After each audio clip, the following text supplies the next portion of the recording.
Good afternoon, lovely people. Welcome back to my channel. Tay the Writer Foodie.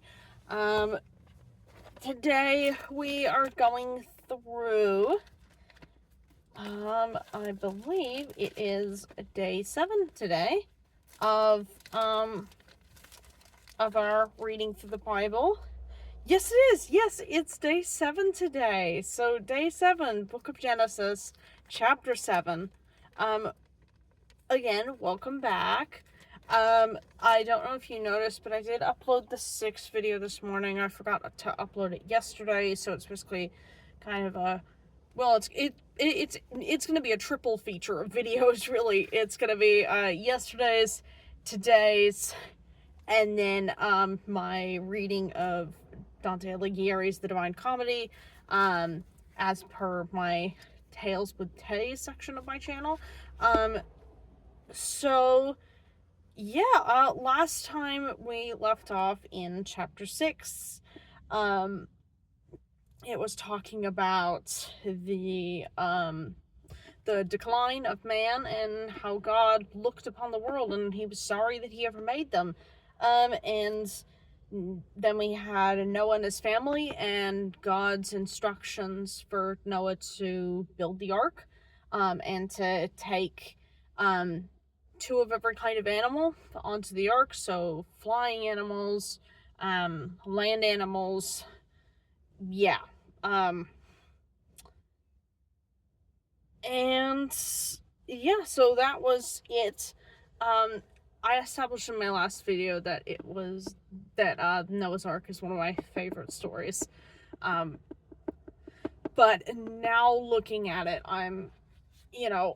we're still going with that thread of the mercy and the consequences, which I've explained in the last, I think, 2 or 3 videos, where you see that common thread of God looking after people that he has chosen, even either when things around them have gone wrong or when they've personally done wrong. So, for instance, Adam and Eve, they sinned. Their consequence was to be cast out of the garden and no longer in close communion with God. God took mercy on them, got rid of their fig leaf clothing, and gave them animal skins to wear before casting them out. And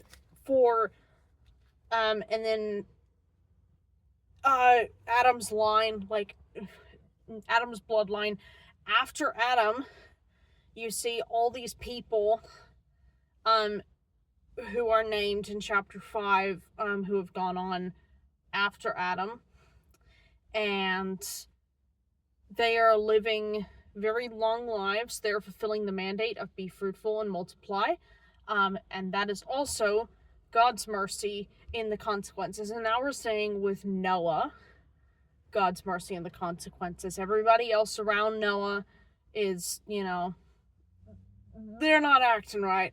So God's saying, okay, I'm going to destroy the whole earth with a flood, but Noah, you, your wife, your sons, and your sons' wives, you guys go into the ark, take 2 of every kind, build this ark, and I'm going to rescue you. So yeah, I'm really excited to continue kind of this series of, reading chapters of the Bible and discovering God's mercy in the consequences. So we are continuing with the story of Noah, reading now the full, part of the account of the flood, specifically the flood event. Yes. Alright, let's go. Chapter 7, Genesis chapter 7. When everything was ready, the Lord said to Noah, "Go into the boat with all your family, for among all the people of the earth I can see that you alone are righteous. Take with you 7 pairs, male and female, of each animal I have approved for eating and for sacrifice, and take 1 pair of each of the others. Also take 7 pairs of every kind of bird. There must be a male and a female in each pair to ensure that all life will survive on the earth after the flood. 7 days from now I will make the rains pour down on the earth, and it will rain for 40 days and 40 nights, until I have wiped from the earth all the living things I have created. So Noah did everything as the Lord commanded him. That's also a like a theme that if you happen to stumble upon my videos, that's the thing that I want you guys to pick up on, is that Noah did everything as the Lord commanded him.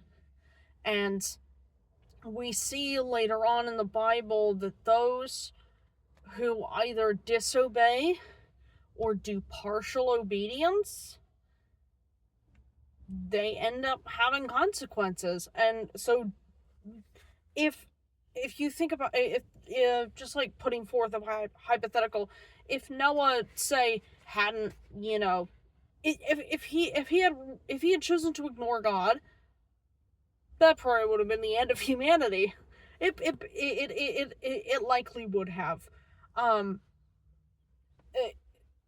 If Noah had refused to do what God had said, it would likely have been the end of humanity as we know it. But that note there. So Noah did everything as the Lord commanded him. There was no backsliding. There was no going back on any commandments. There was no shortchanging, no shortcuts, no nothing. It's total and absolute obedience. And that is also, again, another common thread. Absolute obedience. Because you have to... step into Noah's shoes for a second. It would have been uncertain. It would have been uncertain about what life held after the flood. Yes, he was given a guarantee that he and his family would survive the flood. He and his wife and his sons and his sons' wives. There was that guarantee that they would survive the flood. But perhaps in his humanness, there might have been a little bit of uncertainty about what comes next after that. What comes next when the floodwaters recede? What comes next, when all of that... But still, there is that complete and total obedience. Take Mary in the New Testament, mother of Jesus. Absolute uncertainty when the angel Gabriel comes to her and says, you will have a son, and you will name him Jesus, and he will be, he will save his people from their sins. There would have been absolute uncertainty, but that too, in her humanity, she would have been unsure about what came after that. Would Joseph approve? Would she be shunned by her family, which was likely, incredibly likely for a woman of her age in that society. In her humanity, there would have been uncertainty, but in the end, she basically said, I am the Lord's servant. Do with me as you will. And so, we get the culmination of one of the greatest love stories ever told in the Bible, is Jesus coming to earth through a very humble virgin birth. So yeah, just pay attention to that, is that there was that common thread, is that God is choosing these otherwise ordinary humans to fulfill his will, but he requires complete and total obedience. I'm gonna table that for now. I don't know if I'll commentate it on it later, but I just wanted to add that as an aside, because I find that to be such a cool thing, and honestly a great challenge for Christians, is that we are called to do things, but we must lead in total obedience. Total obedience, no short changes, no shortcuts. We can't be we can't be like Bing Bong and Joy and Inside Out, where they go into the white space, or when they're about to enter into that space to take the shortcut, but above it says danger, and Bing Bong misreads it as we cannot be doing that. That's not something that we should be doing, because to take a shortcut to try and circumvent God's will, if you think about Abraham, Sarah, and Hagar, they tried to circumvent God's will. Sure, they had a son out of it, Ishmael, and yes, God used that situation for his glory and for their good, but it was not God's will. It did not fulfill God's promise of descendants as numerous as the stars, whatever, So when we try and shortchange, when we try and shortcut, when we try and circumvent God's will, it often doesn't end up well. And it doesn't end up how we expect. Like, it does nothing. It's just, and I know that I've had a lot of times in my life where I have shortchanged and kind of tried to circumvent God's will, and sometimes I'm still learning to be able to flow easily into God's will without rushing things, doing things completely in his timing. Because God's not a, mail order genie. He's not like the old version of Netflix where you would get the movies in the mail. All right, he's not on demand. And yeah, that's an important thing that I think we as Christians should all be grasping. But yeah, I just an aside, I will continue. Sorry, let me rephrase. I might add on more onto that at the end, but for now, let's keep going with the chapter, because that was a long tangent. A good tangent, but a long one. Going on 7 verse 6. Noah was 600 years old when the flood covered the earth. He went on board the boat to escape the flood, he and his wife and his sons and their wives. With them were all the various kinds of animals, those approved for eating and for sacrifice, and those that were not, along with all the birds and the small animals that scurry along the ground. They entered the boat in pairs, male and female, just as God had commanded Noah. After 7 days, the waters of the flood came and covered the earth. When Noah was 600 years old on the 17th day of the second month, all the underground waters erupted from the earth, and the rain fell in mighty torrents from the sky. The rain continued to fall for 40 days and 40 nights. That very day, Noah had gone into the boat with his wife and his sons, Shem, Ham, and Japheth, and their wives. With them in the boat were pairs of every kind of animal, domestic and wild, large and small, along with birds of every kind. 2 by 2 they came into the boat, representing every living thing that breathes. A male and female of each kind entered, just as God had commanded Noah. Then the Lord closed the door behind them. For 40 days the floodwaters grew deeper, covering the ground and lifting the boat high above the earth. As the waters rose higher and higher above the ground, the boat floated safely on the surface. Finally, the water covered even the highest mountains on the earth, rising more than 22 feet above the highest peaks. All the living things on earth died, birds, domestic animals, wild animals, small animals that scurry along the ground, and all the people.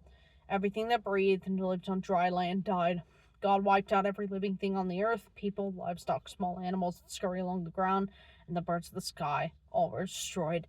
The only people who survived were Noah and those with him in the boat, and the floodwaters covered the earth for 150 days. That was Genesis chapter 7. God, imagine, again, put yourself in Noah's shoes for a bit. Imagine building this gigantic ark, because it would have been big. And I've seen a lot of, I think there's about 1 or 2 reproductions of the ark, like replicas these days. I don't know if they still, like, exist or not, but I think one was like, I think one's like a Bible museum or something now, which is pretty cool. Yeah, put yourself in Noah's shoes. You're building this gigantic ark, and you're likely getting ridiculed by, the people around you who don't understand that, oh, there's a flood coming, you're all gonna die. And you are having to do everything as God commanded without fail, again, no shortcuts, no, no circumventing. You're having to do everything as God commanded. And yeah, Noah had free will. Noah was human. He had free will. He could have pulled a Jonah and said, "No, I'm not going to do it." But he did do it anyway, and that's, the beautiful thing. This is trust. This is trust. This is mercy in the consequences. This is trust in a God that one cannot see.